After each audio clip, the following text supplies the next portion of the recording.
परिवार के मुद्दों को सुलझाने का पाठ। नमस्कार दोस्तों, आप सभी का स्वागत है मेरे चैनल पर।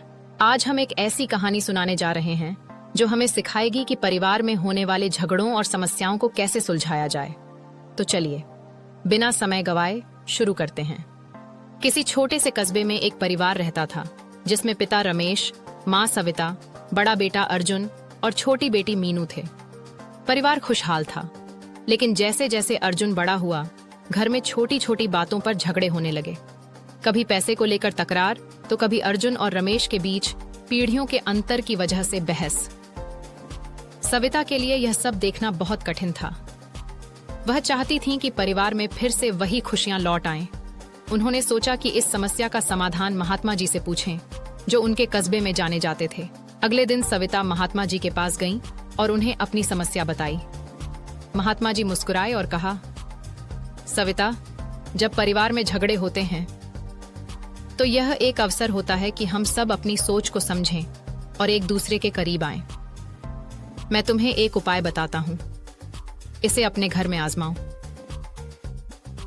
महात्मा जी ने एक खाली मटकी दी और कहा, जब भी परिवार में किसी को किसी बात की नाराजगी हो तो वह इस मटकी में एक पत्थर डाल दे। 7 दिन बाद इसे मेरे पास लेकर आना। सविता ने मटकी घर ले जाकर सबको समझाया। शुरुआत में सब हिचकिचाए, लेकिन धीरे धीरे जब किसी को गुस्सा आता या नाराजगी होती तो वह पत्थर डालने लगा। 7 दिन बाद सविता मटकी लेकर महात्मा जी के पास पहुंची। मटकी पत्थरों से भर चुकी थी। महात्मा जी ने मुस्कुराते हुए कहा, अब इन पत्थरों को गिनो। सविता ने गिनना शुरू किया। कुल 50 पत्थर थे।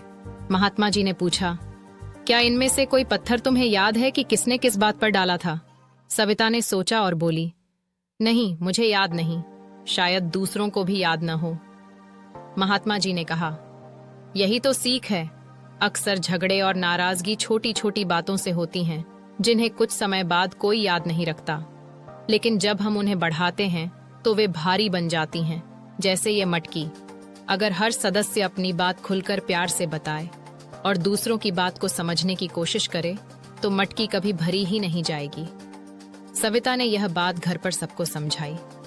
अब परिवार में जब भी कोई समस्या होती तो वे मटकी की कहानी याद करते और साथ बैठकर बात करते। धीरे धीरे घर का माहौल फिर से खुशहाल हो गया। सारांश, परिवार में समस्याएं होना स्वाभाविक है, लेकिन उनका समाधान संवाद और समझ से होता है। छोटी छोटी बातों को प्यार और धैर्य से सुलझाने से रिश्ते मजबूत होते हैं।